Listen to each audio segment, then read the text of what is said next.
Dear student, today I will explain you the changes in budget set. There are two types of changes. Number one, shift in budget line, and number two, rotation of budget line. First of all, we will have to discuss regarding the budget line slope downward. Why does the budget line slope downward? budget line का ढाल नीचे की ओर बाएं से दाएं की ओर क्यों होता है? इसका जो मेन कारण है वो ये है, there are generally two goods X and Y.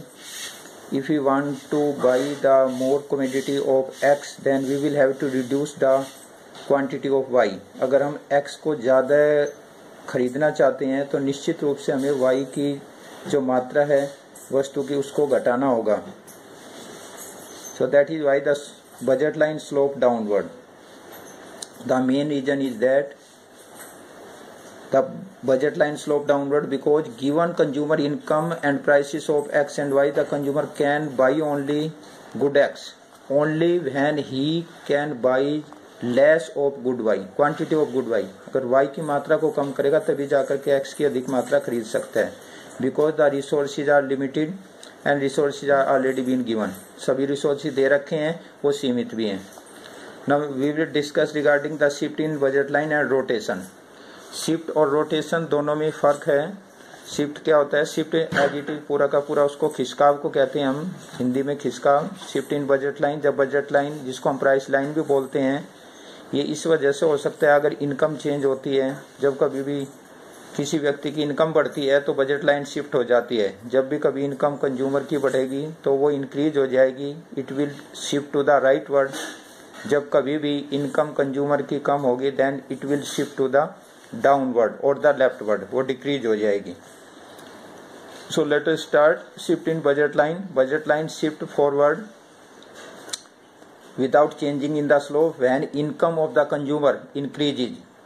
जब भी कभी इनकम बढ़ेगी, कंज्यूमर की इनकम बढ़ गई, अगर फॉर एग्जांपल उसके मंथली वो 30,000 इनकम थी और वो बढ़ करके 40,000 हो जाती है, तो इस तरीके से prices are assumed as constant. Prices वैसे के वैसे रहेंगे. तो इस कंडीशन में जब भी कभी ऐसा होगा, अगर इनकम बढ़ेगी then it will increase to the, it will shift to the rightward. Rightward ये शिफ्ट हो जाएगी जब भी कभी इनकम बढ़ेगी. इसका अपोजिट साइड ये बैकवर्ड भी शिफ्ट हो सकती है. Budget line shift backward without changing its slope when income of the consumer decreases. अगर इनकम अभी मैंने एग्जांपल दिया 30,000 थी, वो घट करके 20,000 रह जाती है, प्राइस सेम रहेंगे, there will be no change the price of the commodity. तो क्या होगा, जब भी कभी इनकम घट जाएगी तो प्राइस लाइन या budget line will shift to the leftward. वो लेफ्टवर्ड खिसक जाएगी, लेफ्टवर्ड शिफ्ट हो जाएगी. इसको डायग्राम और टेबल के द्वारा नीचे समझा गया है, ध्यान दें सभी विद्यार्थी. इसमें दोनों तीनों टाइप के दिए. सबसे पहला है existing budget set when income Y. Income को वाई से इंडिकेट करते हैं, ₹60. मान लीजिए 60 रुपीज इनकम है और दो टाइप की गुड्स हैं एक्स और वाई. गुड 1 या गुड 2 भी कह सकते हैं. Price of one commodity and price of second commodity. पहली वस्तु की कीमत ₹1 प्रति इकाई है, पर यूनिट ₹1, और दूसरी वस्तु की ये लिखा है price of the first is ₹2.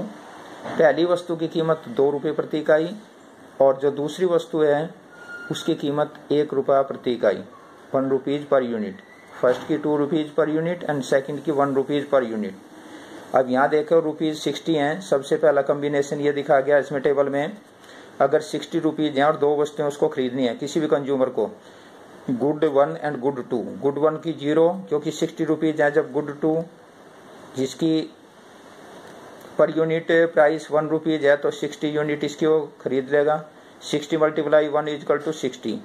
ये 0 रह गया. पूरे के पूरे रुपए उसके इस्तेमाल हो गए. ₹60 थी और वो सारे दूसरी वस्तु के खरीदने में खर्च कर दिए, उसने दूसरी वस्तु खरीदी. अगर वो नेक्स्ट कॉम्बिनेशन चुनता है, इसमें है पहली वस्तु के 10 यूनिट्स वो अगर परचेज करता है, खरीदता है, तो पहली वस्तु की कीमत थी ₹2.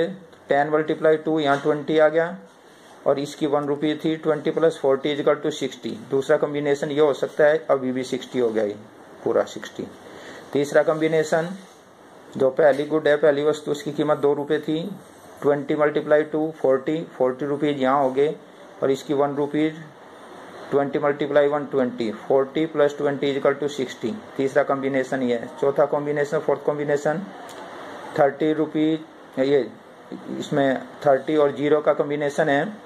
इसकी प्राइस 2 रुपये है। पहली वस्तु की 30 मल्टीप्लाई 2 60 हो गया, 0 को किसी संख्या में मल्टीप्लाई करोगे 0 ही रहेगा, तो 60 हो गया इनका भी टोटल। इसका मतलब 60 रुपीज़ थी। ये कॉम्बिनेशन है। These are the main combination जो वो परचेज कर सकता है, कोई भी कंज्यूमर, कोई भी उपभोक्ता इन कॉम्बिनेशन को चुन सकता है।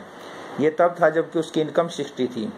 अब जो ऊपर मैंने समझा था कि उसकी इनकम बढ़ भी सकती है, घट भी सकती है। अगर हम इनकम किसी वजह से उसकी बढ़ जाती है, मान लीजिए इनकम उसकी उस दिन की 60 के बजाय 120 रुपीज़ हो जाती है, इनकम इंक्रीज होगी 60 से बढ़ करके 120 ऊपर लिख दिया। प्राइस वही रहेंगी, पहली वस्तु की कीमत 2 रुपये, दूसरे वस्तु की 1 रुपया। उसी तरीके से पहला कॉम्बिनेशन 0 120, यानी कि पहली वस्तु बिल्कुल नहीं खरीदी जाएगी, दूसरी वस्तु 120 क्योंकि इसकी कीमत 1 रुपया है। 120 मल्टीप्लाई 1 इजकल टू 120, पूरे के पूरे पैसे इसके खर्च हो गए यहाँ पर। दूसरा कॉम्बिनेशन, पहली वस्तु की 20 यूनिट्स, तो पहली वस्तु की प्राइस अभी मैंने बताया था 2 rupees per unit, 20 multiply 2 is equal to 40 आ गया यहाँ, और इसकी 1 रुपीज़ पर यूनिट थी। 40 प्लस 80 इजकल टू 120, यहाँ भी पूरे पैसे इस्तेमाल हो गए इसके। ये दूसरा कॉम्बिनेशन। तीसरा कॉम्बिनेशन हो सकता है 40,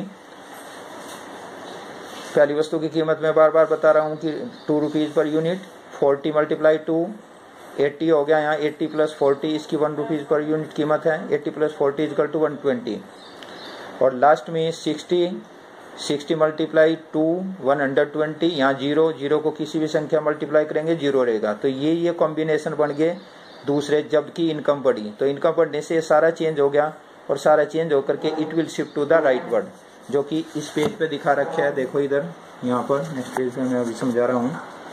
ये थी पहली 60 रुपीज़ पे जो पहली प्राइस लाइन थी, जिसको हम बजट लाइन भी कहते हैं, ये थी ए बी, और ये शिफ्ट होकर के ऊपर की ओर शिफ्ट होगी, it will shift to the rightward, C और डी के रूप में चेंज होगी। यहाँ लिखा है 60 ऊपर 120, जब 120 उसकी इनकम होगी इतना हो गया। पहले कितनी थी इनकम 60। अब दूसरा टाइप देखें इसका, अगर इनकम घटती है, when the income of the consumer decreases then it will shift to the left, वो लेफ्ट को शिफ्ट होगा। उसको भी देखें, अभी इसी टेबल पर फिर से आओ। अब है इनकम चेंज होकर के 30 रहेगी। शुरुआत में ध्यान दें, शुरुआत में कितनी थी, सबसे शुरू में इनकम थी 60, एक बार बढ़ गई 120 होगी 60 से, अब घट करके मान लीजिए 30 रह जाती है। प्राइस सेम रहेंगी, there will be no change the price of the commodity. Price, पहली वस्तु की प्राइस 2 रुपीज़ और सेकंड की 1 रुपी। तो यहाँ पर गुड 1 गुड 2। पहला कॉम्बिनेशन 0 30 का मतलब 0 तो 0 ही रहेगा, 30 multiply 1 is equal to 30, total 30 rupees है, यहाँ पर पूरा हो गया है पहला कॉम्बिनेशन। दूसरा कॉम्बिनेशन, पहली वस्तु की कीमत 2 रुपये, 5 मल्टीप्लाई 2 10, दूसरी की 1 रुपये, 10 प्लस 20 इजकल टू 30, यहाँ भी 30 रुपये उसके खर्च हो गए। तीसरा कॉम्बिनेशन 10 मल्टीप्लाई 2, क्योंकि पहली वस्तु की कीमत 2 रुपये है, 10 मल्टीप्लाई 2 इजकल टू 20 और प्लस 10 इजकल टू 30, यहाँ भी 30 रुपये खर्च हो गए। चौथा कॉम्बिनेशन 15 मल्टीप्लाई 2